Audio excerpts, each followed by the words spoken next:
So now let's talk about what I would change. Now first of all, Chro, start the shit, Chro. So I'm going to go over what patch notes I would do. But, as always with me, there's always something to preface it. So I'm going to play a video. This is from a guy who talks about luck in games. Richard Garfield. And this, you're going to notice some very, very similar points that we are reaching in Overwatch.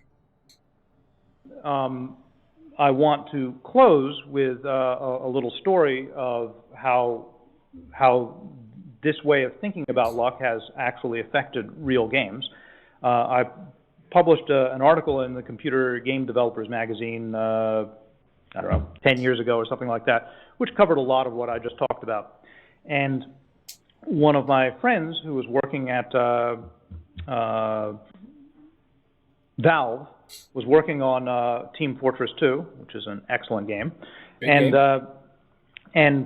they thought that this idea of adding luck to the game might be what they need, because first-person shooters were in this rut, which I was talking about, where it was very difficult for new players to feel like they could participate. If you look to my video about accessibility, I literally covered this. Now, I didn't watch this video before I mentioned, that stuff to everyone.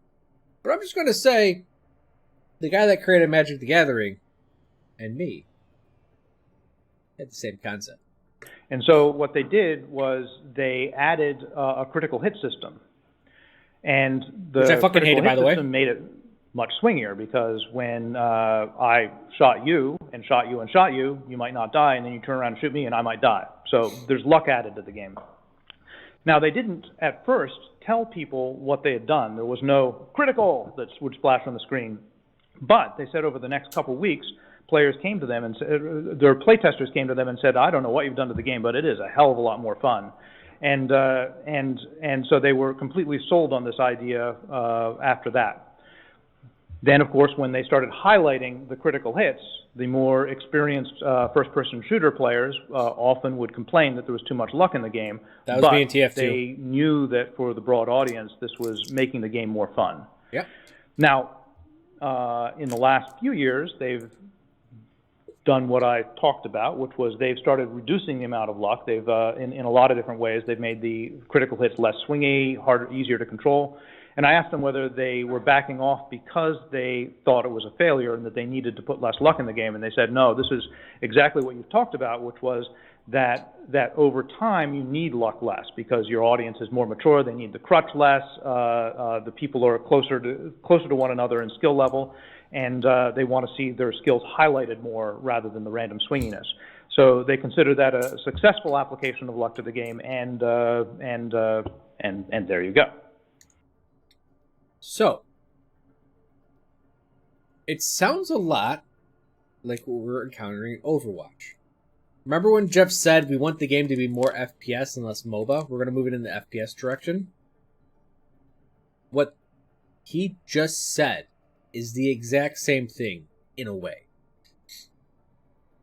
He mentioned years after, could have been 5 years. Where are we at with Overwatch? 5 years.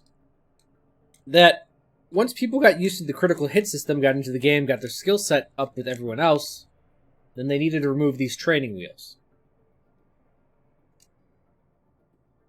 Abilities are easier to use than raw FPS mechanics. That's all there is to it. That's the truth. That's how all abilities work. And just not in Overwatch, in all games. Abilities are easier than your primary attack, because if they weren't, then you just use your primary attack. And abilities are always stronger, either AoE or more damage. If they weren't, then you just use your primary attack, right? Like, if your primary attack is the best thing in the game, then why ever use an ability? So, when it comes to Overwatch, what we need to do is step a little bit back from abilities. Step back into FPS mechanics. Because we use abilities, ridiculous ones, like, I don't know, let's say a stun, to help people get into the game. People are into the game. They got the skill set up. They have the knowledge base up. It is now time to remove these training rules. That is what I fully agree. So, let's bring up the old little notepad. What changes would I do? And there's a lot of changes. This is probably going to take an hour or so. But if people just want to stick around, mainly for these first ones. And I'll just preface it with this. One, my ideas are to get rid... Here, let me try to format...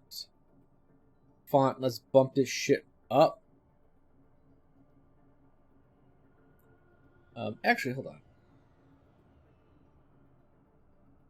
No, that's fine. So, my concept, my idea, what I want to go with this, is I want there to have no counters. The idea of counters is gone. It allows all heroes to be played in all situations. It may not be the most efficient, but they can still be played to some effectivity. Now, the first thing that people are going to complain about is this. And I even got a little special note for it. They'll be like, well, Chro, if you make all heroes, viable, then the skill ceiling and floors, what's the point of them? Why would I ever play Widow if I can just play Junkrat and not even need skill to get effectivity out of it? And I'd be like, no, you're completely correct. Skill ceilings and floors don't matter as we're targeting playstyles and ways to enjoy the game. Just because Widow's playstyle of, shooting the head is tougher, we say, it doesn't give her just a license to kill and allowed to be better than all the other heroes, and we don't care about balance. We just can't allow that. We can't snuff archetypes and ways to play the game. The whole point of Overwatch is accessibility and allowing more people to play the game however they see fit. Now, the funny part is, with these players, some players will be upset that a harder hero has as much effectivity as an easier to play.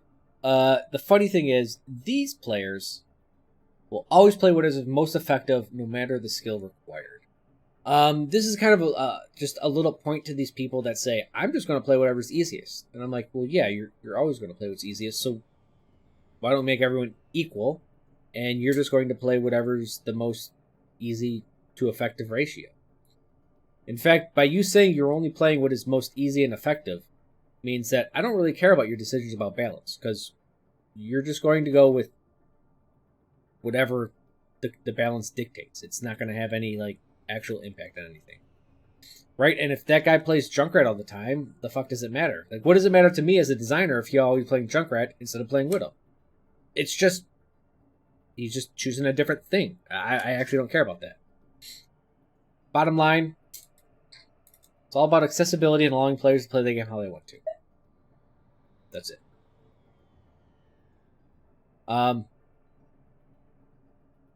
I did have this little comment, which is kind of funny. I find it funny. Maybe other people will find it funny. It will seem fair or unfun to some because instead of telling players to swap their hero, you have to play into their hero. And what I mean by this, and I'll just one little thing add to this. They will be forced to respect each hero and pick their engagements. So, why people get really pissed off about all heroes being equal is if I play McCree into a Junkrat and I whoop that Junkrat's ass, I go, woo, you have to change. But now there's balance. And so they have to go, oh, it's a Junkrat, fuck him. Oh, he killed me? That's bullshit. I have to change? I don't have to change. That he's playing a worse hero. I shouldn't have to change. That mentality has to change, and that is really hard to do. People aren't going to do this very easily. Because now they have to say, oh, it's a Junkrat, he has this skill set, I have to respect that. Whoa. People don't want to do that. And overall, this concept does allow the idea of making it so players don't need to swap. I'm not saying Overwatch 2 should not have hero swapping, but I'm just saying this is lining up the groundwork to enable that. So the first changes I want to go over, and really I think I may just go over these first changes because I'm talking a lot. So we'll see what I can get through tonight. These are global changes. The first global change.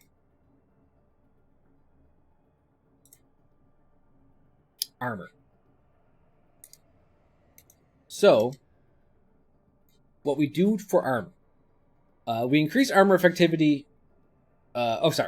So, let me just put this at the end, because this is actually the reasons why. So, armor blocks from 10 damage, up from 10 damage instead of 5. So, armor blocks twice as much. Increase fall-off damage to 10%. So, all hit scan is 10%. Along with this, sorry, actually, I did this all wrong. Sorry, let me reiterate. First thing, hit scans have to be balanced. Minimum damage for hit scan is now 10%. Can I move the window? Yes, I can. Sorry about that. Armor currently blocks 3 damage. It blocks 5. So, why hit scan minimum damage has to be 10%? I know all the hit scan players are going to complain. Stop thinking about hit scan, start thinking about the game. Why do all battle royales have projectiles? And why did Apex Legends, when it introduced a hit scan weapon, have to nerf it immediately? Because in a game that's all about open world and open maps, hit scan wins. That's it. Hit scan wins. You can't fight it. They will always kill you first. If you have a projectile and they have a hit scan and it's an open map. What this does is it reduces map design. It cramps the map and you can't use it. So, for the game of Overwatch to be good, and the developers have said this themselves, they said Overwatch gameplay breaks down at longer ranges.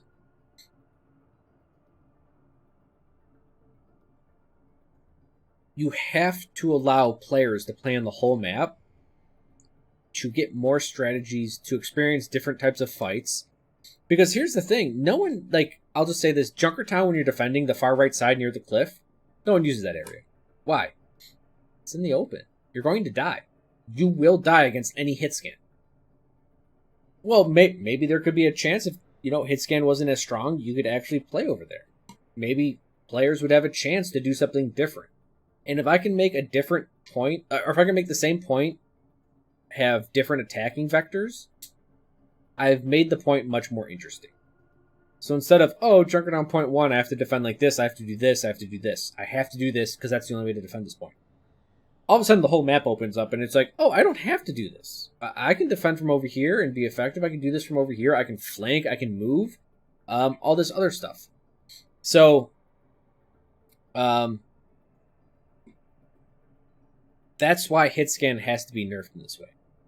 To help with this nerfing, 10 meters distance is added to medium range heroes for the minimum fall off. So right now I think McCree's like 20 to 30, so it would go to 20 to 40 meters. And then longer range heroes would have 15 meters added to their minimum distance. So instead of having a harsh spike down, it's a little more gradual. Secondly, I mentioned this before, armor blocks 10 damage instead of 5. Thirdly, really, really important, armor reduces damage before the headshot multiplier. Right now in Overwatch, if you do 70 damage, McCree, and you hit a target in the head, you do 140. If you have armor, 140 gets reduced to 135. Because it does all the damage and then it reduces it by the armor. Make it so armor affects the damage first. So in my case, well, let's just say right now, if armor was calculated that way, McCree does 70 damage. He hits you in the head. You have armor, so you do 65 damage. 65 damage gets doubled to 130. So instead of doing 140 damage, now you're doing 130. And I know it doesn't seem like a lot, but this can add up, especially when healing comes into play. Now let's say you double the arm, like I propose. McCree's damage at 70 now gets reduced to 60, and then gets doubled to 120. So instead of 140 damage, you're taking 120. Now we're talking pretty big damage. If you want to even know gigantic ones, like think about Soldier does 20 damage a shot.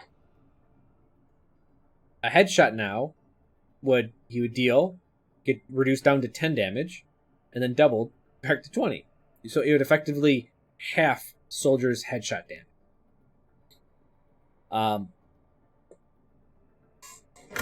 So this is what needs to happen, and the idea right now is now we can give. This isn't just for tanks. When I start looking at heroes, I start giving armor, a little bit of armor to different heroes. So let's say we give, I didn't do this, but let's say we give Hanzo 50 armor now. He has 150 health, 50 armor. Well, now Hanzo's going to survive that first shot a lot better. Right? If McCree headshots him, he's only going to take 120 damage, so he goes down to 80. He gets shot again in the body. Now he's alive. Right? So now we can give little bits of armor to take off the headshot damage and allow people to live a little bit longer, just to play the game for longer. So we just slow down the game a smidge. Understand this is it's a very small amount, but it's really important. It really affects, I would say, breakpoints at like the second, third shot, which is really nice because all you have to do is follow up with a fourth shot and you undo it. But it allows people that extra half a second to do so. It would be great. Yes, it basically lowers one shots or any type of super quick time to kill. It basically adds a quarter to a half a second. Now people are like, what about Tracer? She gets screwed. No, Tracer doesn't matter. Any hero right now that gets... And it's basically the same mechanic it is right now where... Right now, armor reduces damage by 5 damage points. If you deal 10 or lower damage, it just halves it. So it would be that same rule where, like, if you did 20 or lower damage, it would just halve it. So it doesn't take, like, 8 damage and reduce it down to 0.1, right? It just halves it. It would take 8 damage down to 4. And people that already get damage halved, it wouldn't affect them, right? They're already getting the most... damage reduction or whatever. So shotguns, Tracer, any type of very quick low damage shots, they're already hitting the max damage count.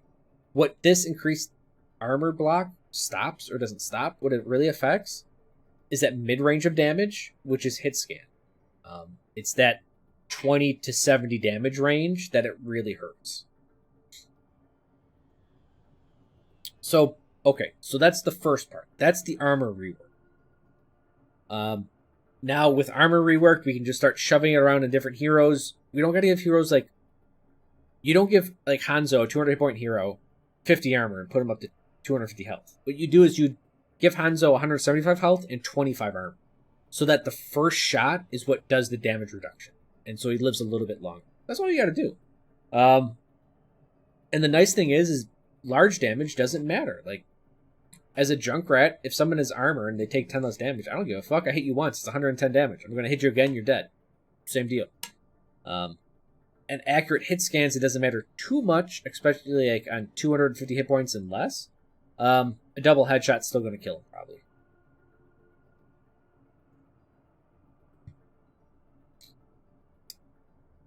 Here is the second thing we need to do.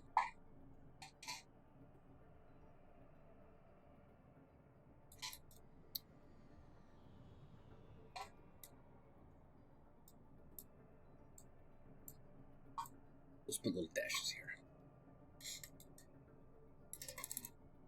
Explosion damage is going to be treated as a different damage type.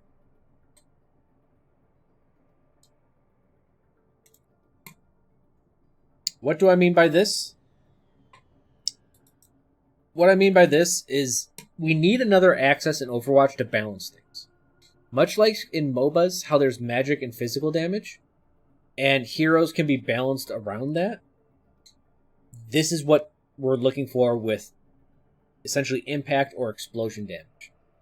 The idea is we can apply different attributes to explosion damage to make it to do different things. And because of that, now we can start having, if anyone knows about anything about MOBAs, is that there are some heroes that only do physical damage, and then there's some heroes that only do magical damage. And they're treated completely differently because magic and physical damage are handled differently. And then the cool thing is you have hybrids. You have heroes that are like 75% physical damage, 25% magical damage, 50-50, and then 75-25 the other way, and everywhere in between. So what we're going to do with this is we're going to leverage explosion damage as something different people can use.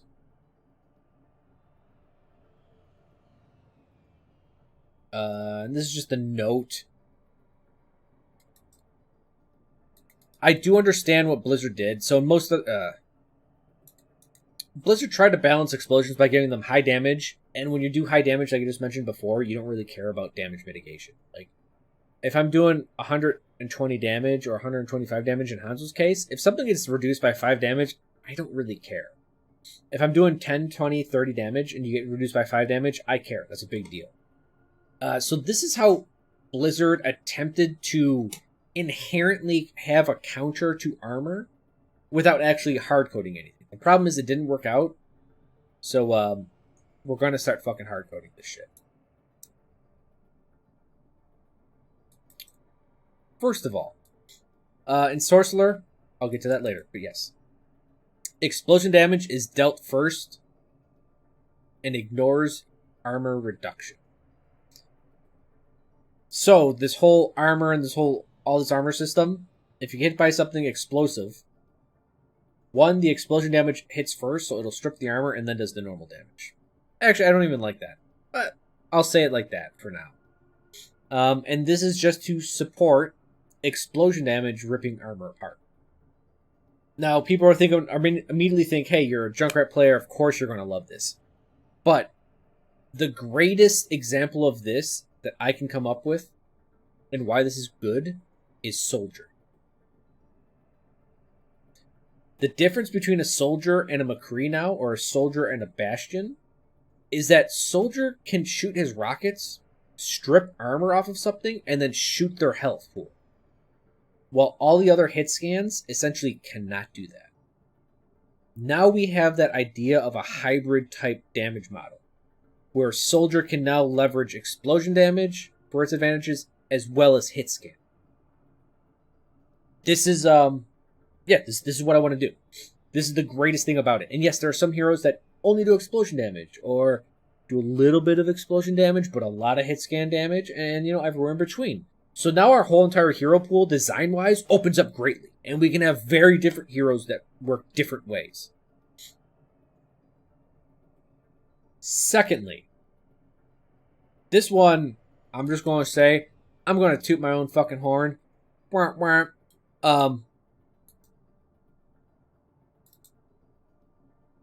Explosion damage reduces healing by 30% for, I didn't say how long, but let's just say 3 to 4 seconds. The health bar turns yellow, and this is what this is. This turns the feature in Overwatch 2 that they showed, and they said this was just temporary. They go, look, we needed to reduce healing while in combat to better understand how much we needed to nerf healing overall. And so instead of turning this around and saying, oh yeah, let's just nerf all healing, let's take that concept and make it a feature. So explosion damage will now do that battle healing thing that they did before. So we instead of nerfing supports, we create a role to take advantage of a system that they would have created. Also, explosion damage doesn't generate ult when healed. I think explosion damage has some drawbacks, and I think supports get their ult charge too fast as it is, and I kind of want to nerf that.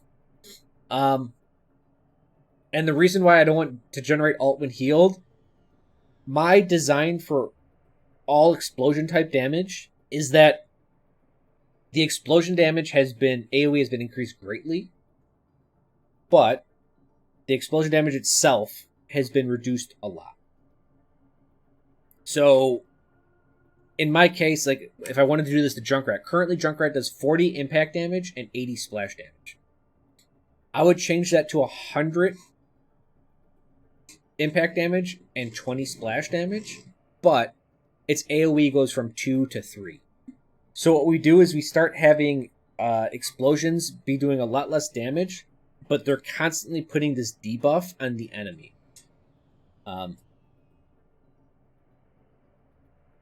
Yeah. Would I reduce the fall off on AoE? I think I would. I think it would do the same things that it does now. If it turns out that it's way too weak, I would have to change it.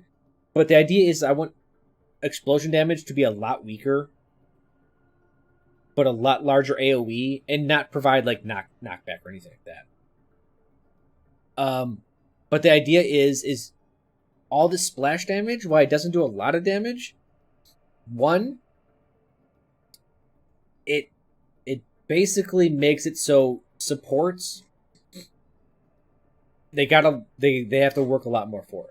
If Junkrat throws grenades in and your entire team has minus 30% healing for like 4 seconds and he constantly deals this to you, heroes like Ana are going to have a real hard time keeping everyone up to full health because they have to single target get everyone.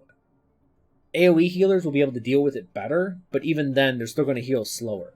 But none of them are going to get any ult from this. That way we can make explosion damage actually useful. Like, we can't have anyone take advantage of it right now because we kind of just need it to have a purpose. It needs a strong purpose. But remember, explosion damage, this is a wide range of things. And explosion damage doesn't just mean explosion as we know it. You asked in chat, would Reinhardt's Fire Strike dual explosion damage? Yes. So Reinhardt would have a way to slow down enemy healing. That's why I said when it's really funny that Lime Kiwi, or I forget her name, she's like, oh yeah, Fire Strike now reduces healing for the enemy players. I was like, holy shit, like she nailed it. I was like, she fucking nailed exactly what I wanted. She did it in a different way, but this is 100% what I wanted. And I just have a little like written note about this, and I was like, this way AoE damage can be toned down, but the AoE effect can be turned up. This gives explosion-based heroes more utility without increasing their killing potential. It's also a good way to change up hero design. Some hitscan hero soldier can have AoE to shred armor first, and then hitscan to take advantage of it. Others don't. These are the biggest overall changes I would make in Overwatch 2. And this, more than anything, don't think of it as what it does to heroes now. Think about what it allows heroes to make us, or what we can make out of this design. It opens up hero design immensely. We can start making heroes feel different. A lot different. Seems explosion damage is really OP there. It's funny because if I just said explosion damage deals double damage, everyone goes, that's OP. And I'm like, well, that's hit scan. Would that take skill? The problem is when I say turn down AoE damage, or turn down explosion damage, I mean drastically close that. I mean, to about 30% of what it should be. But then you increase the AoE, and you just allow it to do what it needs to do. So that's the thing, you have to understand that all damage would be changed. Would the no apply just to the AoE damage or the impact damage you'd say of junk nades? Just the AoE damage. I mean, nerf heal, nerf armor, that's a lot. If you just got here, armor was doubled. And if the enemy spreads out a tad more, it's pretty underpowered. Yes, correct. This is the thing. We're fighting we're fighting the whole thing of group up as 5 or as 6 now. And these are all, sorry if I didn't mention this before, but these are all Overwatch 2 changes. You're thinking of reducing the explosion damage to balance that? 100%. The example I gave, Junkrat now does 40 direct damage, 80 splash. With my changes proposed, Junkrat would do 100 impact, 20 splash. But the AoE would go from 2 to 3. So, explosion damage is down significantly, but now it debuffs. Death ball being reduced is a fine idea in my book? Yeah, I know. So these are the biggest changes I got. Now, all these other changes, they're things that just annoy me in fucking Overwatch. 1. Momentum is fucking additive. If a Doomfist comes in and is going to slam and I concussive mine away and he hits, I don't go, whoop, and I fall. If I get hit up in the air and then I get hit up in the air again, I go up twice as fast, or whatever the speed that it adds to me does. Momentum should never be overwritten. If you get uppercutted by a Doomfist and then slammed by ball, it shouldn't change your momentum negative. Slam should add 100 meters a second. Uppercut should add 100 meters a second, or whatever it is. And you should go 200 meters a second up in the air.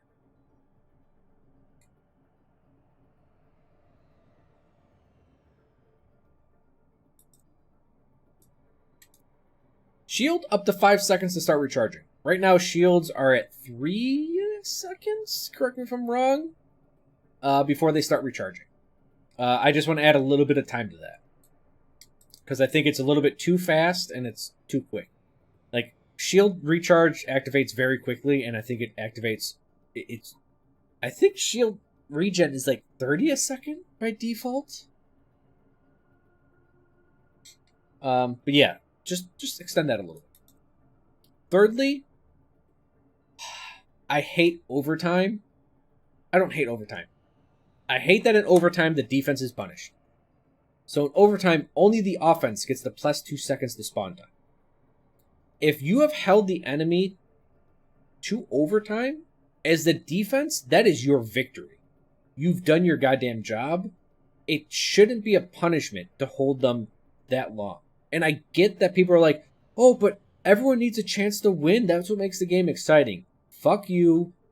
I did my damnedest to put you into overtime. I didn't get overtime, right? We kept the point with 1 minute left. We shouldn't be punished for that shit. The defense should not have a disadvantage when playing correctly. So only the offense gets punished for it.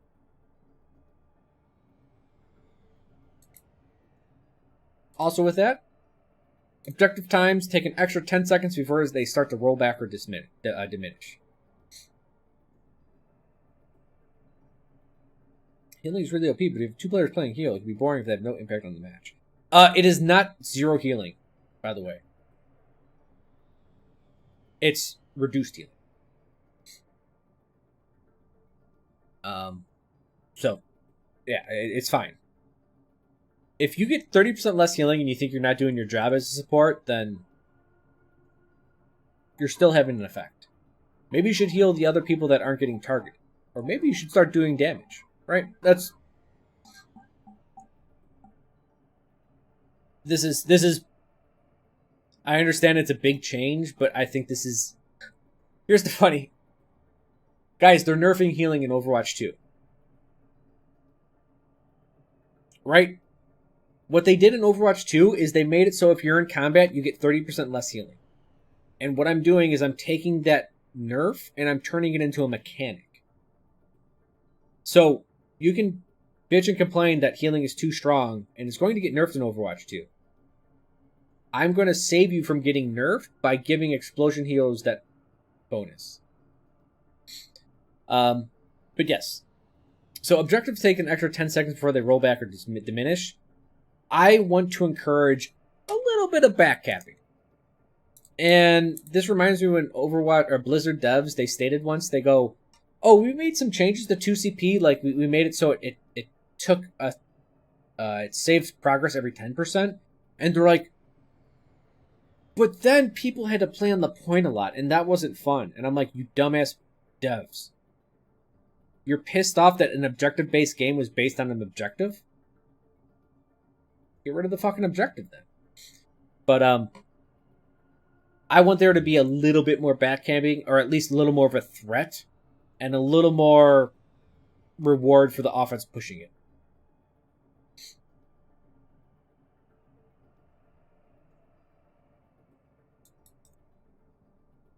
Along with momentum should be additive. I put it up here. Players always have air control.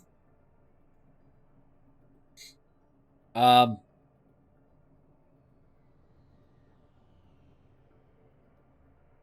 think it's bullshit that players don't have air control under some circumstances. Doomfist and Hammond come to mind. This reminds me of a quote that I think I put in a video. The Overwatch developers once made it so Doomfist never took away air control.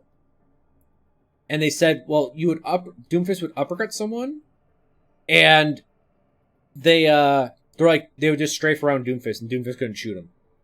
And it's really weird to say this, but what they said, and I'm paraphrasing here, because they said that, they're admitting Doomfist can't kill you if you have control. Which, in other words, means Doomfist only can kill you if you're not doing anything. Which is a really fucking dumb way to design a hero. So, we want to encourage FPS fundamentals in aiming. So players always having air control. Great. Now they actually have to aim and hit people to capitalize on the air control that they caused. So I think that's only a good thing. And then these are a little different. All transformations are now considered channeling. Also, all stuns have been removed.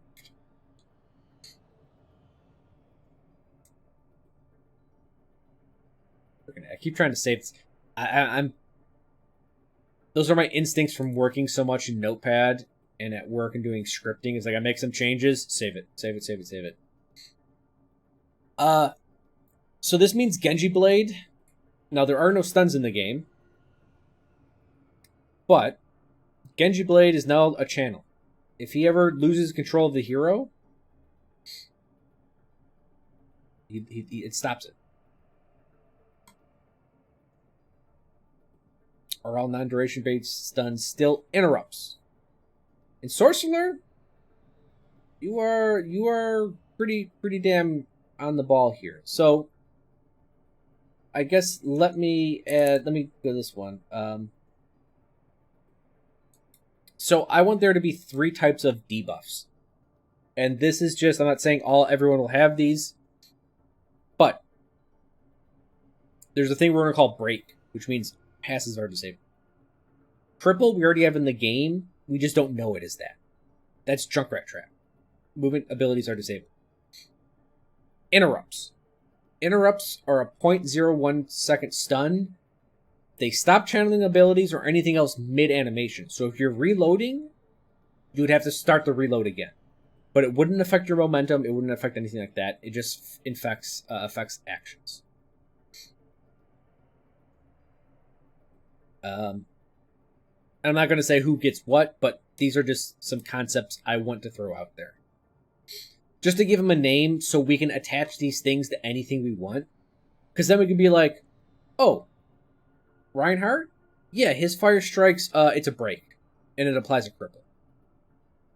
You know, you can just easily just move things around, apply to things you want. Oh, that didn't work there. Okay, then let's not give it anything. It's just there to make it so we can talk about it easier.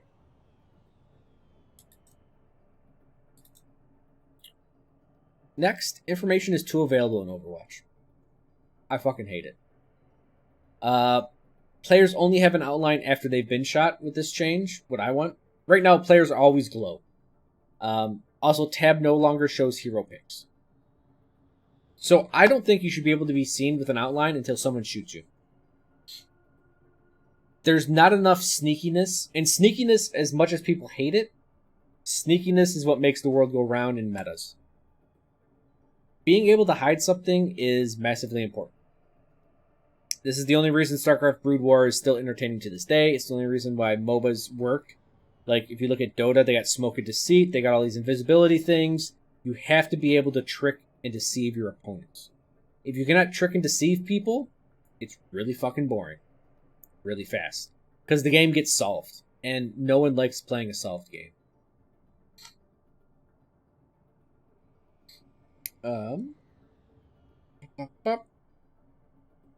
Oh. I picked this up from Apex. If you're revealed, scanned, or any information is given away, the player is notified. So I really like it in Apex Legends where if a Bloodhound scans you, you're told. Or if anyone reveals you, you're told. These are all really, really nice mechanics, and I think Overwatch should deal with it.